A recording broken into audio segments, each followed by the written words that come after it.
Yeah, and what's so interesting is at this point, both players have so much information. So normally in, like the first game of a best of three, you try to vie for that information. But this time around, players know exactly what kind of sets and moves and items they're going up against. So both Alex and Yuri have so much more information than you're normally used to in a VGC match, especially in a final. So we are going to jump into the very, very final set of the Players Cup Invitational. Let us know who you're rooting for in chat and on social media. And let's just jump into things. I think it's going to be very exciting.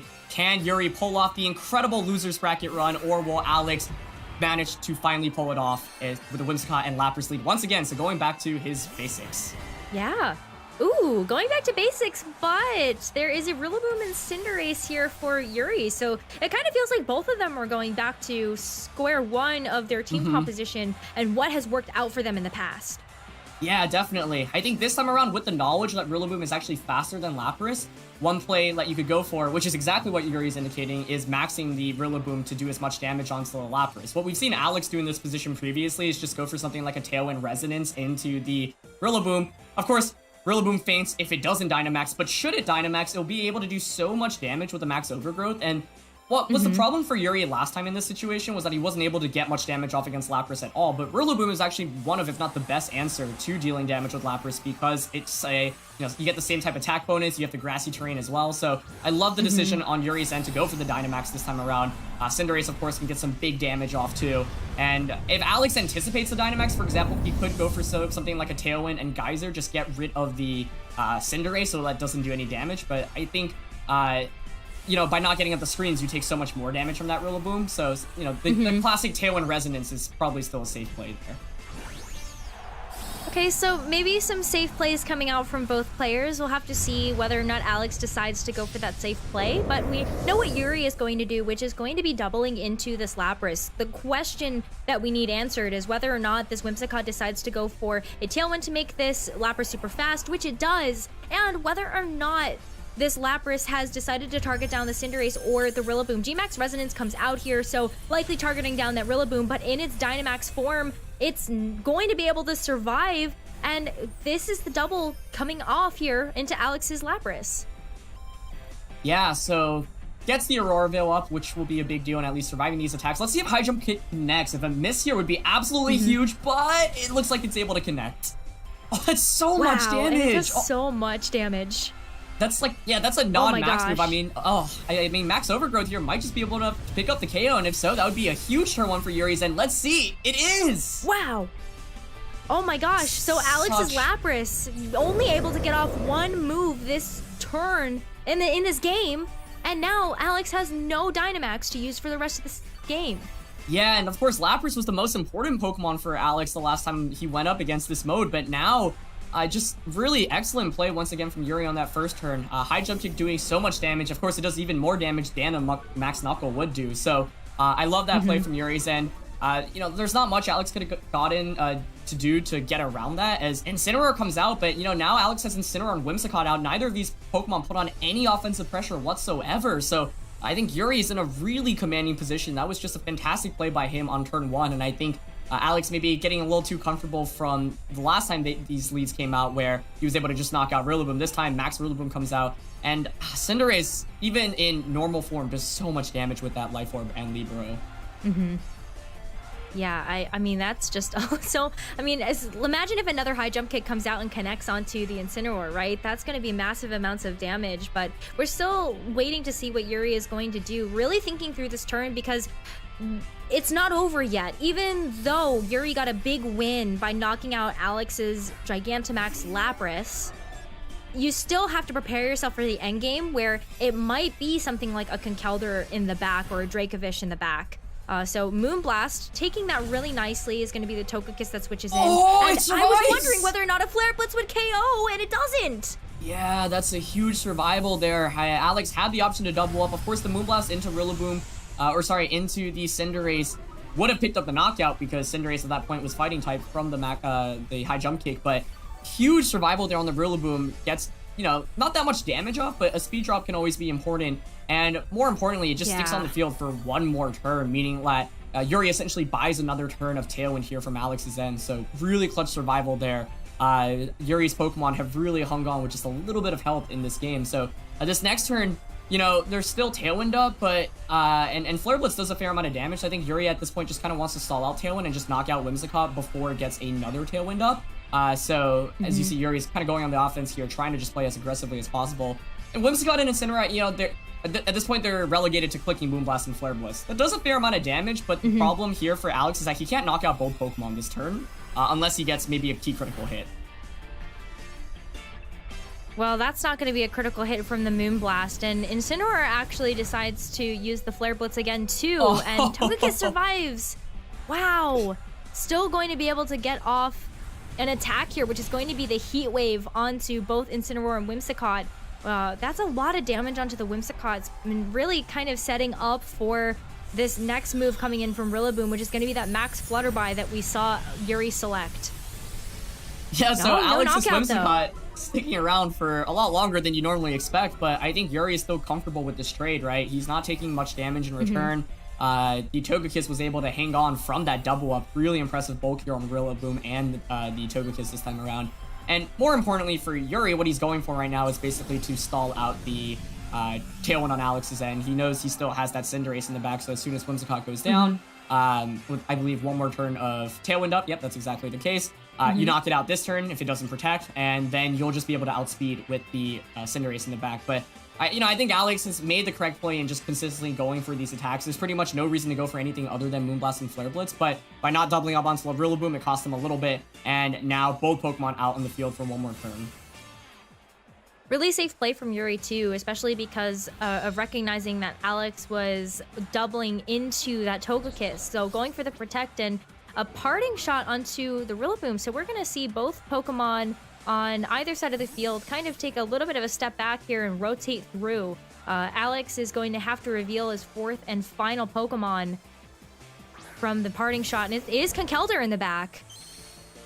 Yeah, Conkeldurr is a big deal because it's not that Choice Scarf Dracovish, which maybe could have, done a lot of damage here as the U-turn comes out. Does survive, though, which means Alex should be able to get another Tailwind up. So, yeah, despite the really, really poor turn one, I think Alex is still definitely in this, but you see Yuri's last Pokemon is the Primarina, which I think makes this so tricky because the Primarina just does so much damage, and there's two Fairy types right now to go up against.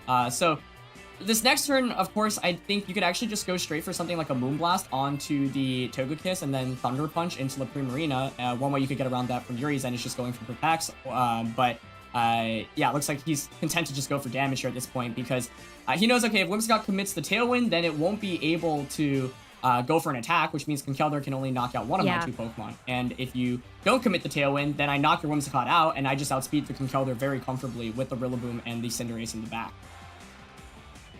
We saw the Thunder Punch come out from Alex's Conkeldurr last game, so I mean, I kind of expect that something on Yuri's side of the field is going to go down here to a potential Conkeldurr Thunder Punch, but I wonder whether or not the Whimsicott is going to help out here. It actually does help out trying to do some damage with the Moonblast, and that's going to be a knockout onto the Togekiss. So no Tailwind here from Alex's side of the field yet, as Thunder Punch does come out into Primarina, but Primarina hangs on. That's three clutch survivals from Yuri's team. First the Rillaboom, then the Togekiss, then the Primarina, all coming so close, but each of them surviving in this game. Yeah, and the fact that Whimsicott gets knocked out here means that there is no Tailwind for the latter part of this game. Alex is stuck with Incineroar and Conkeldurr. That's all that's left. And the Aurora Veil is gone. Yep, the Aurora Veil is gone, which is absolutely critical. So right now, Cinderace and has a very good attack, a super effective attack against both the Conkeldurr and the Incineroar. So I think Yuri bringing in the Rillaboom makes a lot of sense here. You don't want to get intimidated because at this point the win condition is kind of sweeping with the Cinderace. So now you get the Primarina next to the Rillaboom. So Rillaboom here can opt to go for a Fake Out. We know it's fast, so of course it can even Fake Out the Incineroar before it moves. What this might come down to is actually whether the Cinderace is able to connect its attacks against the Conkeldurr. For example, if it wants to go for a Bounce to get that one-hit KO, Bounce can miss. If you miss the Bounce, Conkeldurr can get a Thunder Punch in return. So I think like Alex definitely bringing the right Pokemon in this matchup and recovering from what was pretty much a disastrous turn one, but Yuri still has the Pokemon advantage. He has the faster Fake Out right now. So yeah, it's going to be very, very close, but Cinderace is the main Pokemon I'm looking at because it's such an optimal matchup against both the Conkeldurr and the Incineroar. So I really like the Rillaboom start here for Yuri just because it does eat the Intimidate from the Incineroar, and then you're free to use this U-turn to just switch out into the Incineroar for free. So really great heads-up play by Yuri to kind of set that up and bring us into the end game of this game 1 of the final set here. Primarina going for the Protect, just doesn't want to get knocked out here to a Thunder Punch. And it's a fake out too, actually, coming in from the Incineroar. Oh, but Mach Punch here from Conkeldurr is going to be fast enough to knock out the Rillaboom. All right, so this is kind of what it comes down to. Can the Cinderace actually hit its attacks? If it misses, it might just be enough for Alex to clutch this one out. So Cinderace, doesn't have entirely accurate attacks. That high jump kick is not 100% accurate. Neither is the bounce. So, I think if Yuri is able to connect with the attacks, he most likely win this, for example. The other question is, first, do you commit the high jump kick into the Incineroar, or do you just go for something like a Giga Impact / bounce into the Conkeldurr? Of course, if you bounce, you have to commit 2 turns to it.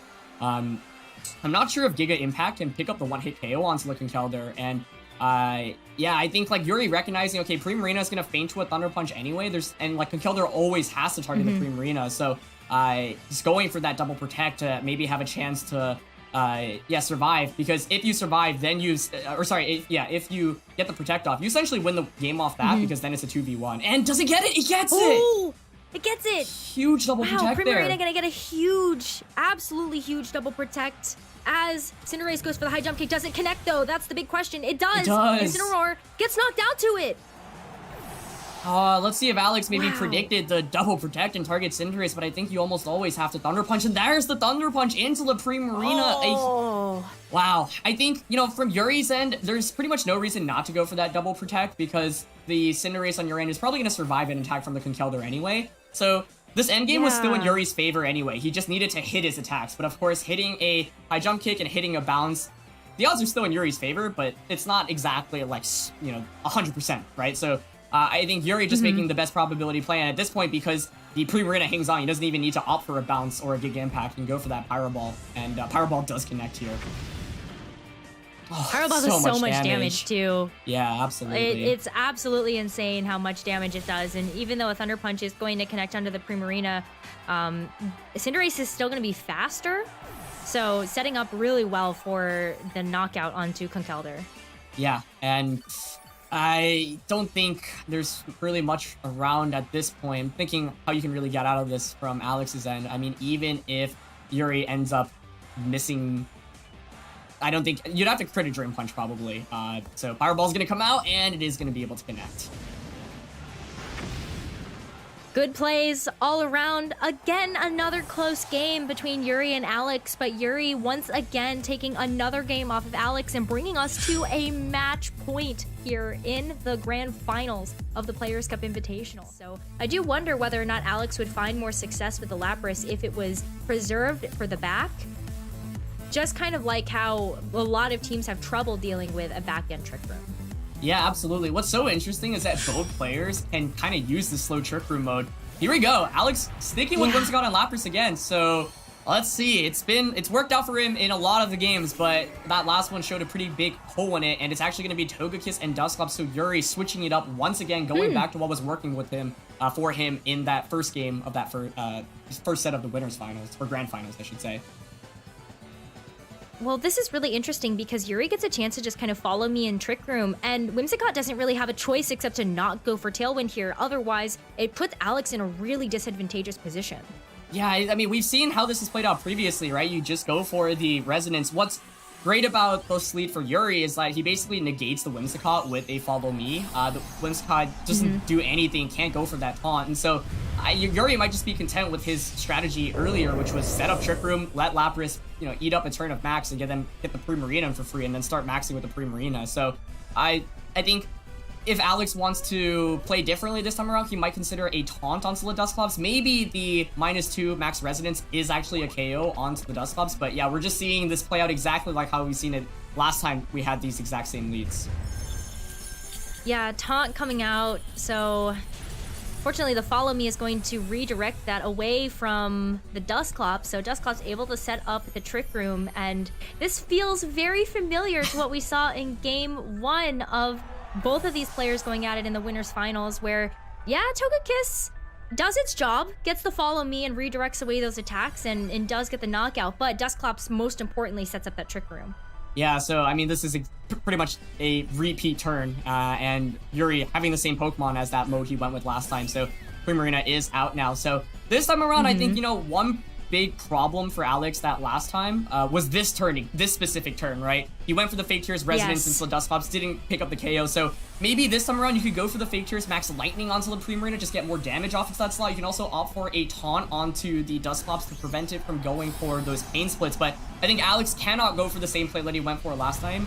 If he does, then maybe he's assuming that he can pick up the KO onto Dusclops, and he's hoping for just a better damage roll this time around. But once again, the Primarina Dynamaxes, so who does Whimsicott target here? Let's see. Ooh, it's Fake Tears, but it's on the Primarina this time. Yeah, so this is going to be a difference in strategy coming out from Alex, as there's no taunt from Whimsicott, just going to be the Fake Tears onto the Primarina, and Max Starfall onto this Whimsicott after all of that damage coming in from Nightshade is going to be enough to pick up the knockout. But the big question is, what did Lapras target and what move did it decide to use? Is it also going to be enough with the Fake Tears to get the knockout as this Max Lightning comes through? Ooh, it's not enough. So much damage, but not enough. That being said, I think Alex is definitely in a better position this time around than he was the last time, you know, we saw this turn play out. So Alex did exactly what he needed to, which was not go for the Fake Tears onto Dusclops, because last time by damaging Dusclops, Alex actually hurt himself because it meant that the Dusclops could just keep going for Pain Split. So it's a big turn there on Alex's end. However, you know, Conkeldurr comes out, and a Nightshade Starfall might still be enough to pick up the KO onto Conkeldurr. What is interesting this time around is how does Yuri deal with the Lapras? Lapras is able to put on a lot of offensive pressure, and this time around hasn't taken any damage. You also don't have those Nightshades, so I think from Alex's end, he basically needs to keep pushing the tempo. What makes this tough is, you know, you really want to just go for Max Lightning onto Lapras, because if you go for something like a Geyser onto the Dusclops can just Pain Split it off, but Conkeldurr switches out, so kind of trying to bait a double up, and it's actually Dracovish as the last Pokemon this time around. Well, we saw that Yuri decided to go for the Max Guard. I think this is a really smart play from Yuri, just because Alex's win condition right now is kind of getting through this Primarina because of this Dracovish that is in the back and the Conkeldurr as well. So that also stalls out the last turn of Gigantamax, which is why I feel like that Max Guard was super effective. Yeah, absolutely. So Dracovish now is pretty much the last Pokemon you want under Trick Room. As you see, Yuri wants to go for that Starfall. Dracovish, we know, carries that Choice Scarf, so it's a guaranteed Max Starfall onto that Dracovish, which I think should be a KO. If you double up onto that slot with the Nightshade, which Yuri is indicating, then you either knock out Dracovish or Conkeldurr, which is actually, I think, such a favorable trade, especially because this time around, Alex doesn't have that Incineroar. So a late game Rillaboom actually puts in so much work against everything that Alex has. So from Alex's end, I think, you know, it's really tough, but you might have to sacrifice the Dracovish here because Conkeldurr is more important to beating that Rillaboom. It's actually Will-O-Wisp coming out, which covers, you know, both physical type attackers. It does, and I really appreciate that play from Yuri, especially because Will-O-Wisp is a little less common than what we've seen in the past from Dusclops. It's usually kind of like a Haze or something like that, but you don't even need the Will-O-Wisp. It was just covering your bases in case there was a switch in, because the Max Starfall is going to be enough to knock out this Dracovish. Yeah, and, you know, that's the tricky thing about bringing Dracovish into a Trick Room matchup, right? So Free Throw will come out, should be able to pick up the knockout into Primarina, but now you've got Conkeldurr and Lapras.